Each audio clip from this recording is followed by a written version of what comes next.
अस्सलाम वालेकुम स्टूडेंट्स। आज हम क्वेश्चन नंबर 11 जो हमारा फाइनल टारगेट पेपर है जिसमें हम क्वेश्चन नंबर 11 को डिस्कस कर रहे हैं। ये रहा हमारा क्वेश्चन नंबर 11। और जब हम डिस्कशन करेंगे तो डेरिवेशन ऑफ पोटेंशियल एनर्जी इसके ऊपर भी डिस्कशन करेंगे, इसकी डेफिनेशन भी देंगे, डेफिनेशन ऑफ काइनेटिक एनर्जी इसकी भी डेरिवेशन करेंगे और एनर्जी को भी डिफ़ाइन करेंगे। तो सबसे पहले हम चलते हैं अपने टारगेट की तरफ। हमारा टारगेट है सबसे पहले energy, the ability to doing work, to do work, ऐसा यूनिट जूल्स है। ये हमारी एनर्जी की डेफिनेशन आ गई। काम करने की सलाहियत को एनर्जी कहते हैं और एनर्जी की जो इस वक्त हम फॉर्म पढ़ रहे हैं वो है kinetic energy. Energy possessed by a body due to its motion is called kinetic energy. अब हम इसकी डेरिवेशन की तरफ आएंगे। डेरिवेशन में हमें ये बात मालूम है कि हमें काम करना है के E is equal to half m v square.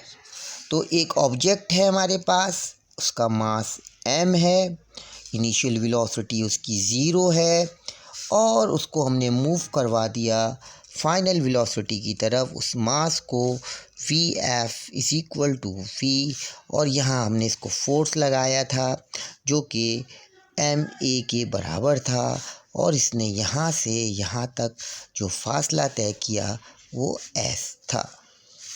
तो इनिशियल वेलोसिटी जो थी वो ज़ीरो थी, फाइनल वेलोसिटी हमारे पास v थी, डिस्टेंस हमारे पास था,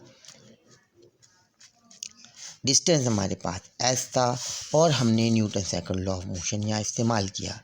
तो according to second, according to third equation of motion, 2as is equal to v f square minus v i square. Two अपनी जगह पर, एक्सेलरेशन एस अपनी जगह पर, ये वी स्क्वायर आ गया, ये ज़ीरो है इसलिए ये हिस्सा हमारा ख़त्म हो गया। तो एस की वैल्यू आ गई 2, डिनोमिनेटर में ये हमारे पास एस की वैल्यू आ गई। और हम ये जानते हैं कि एफ जो था हमारा वो एम ए के बराबर यहाँ पर इस्तेमाल हुआ था जब हमने बॉडी को फ्रॉम पॉइंट से एक सर्टेन पॉइंट तक मूव करवाया। तो स्टूडेंट्स हमारे पास वर्क होता है F is equal to S.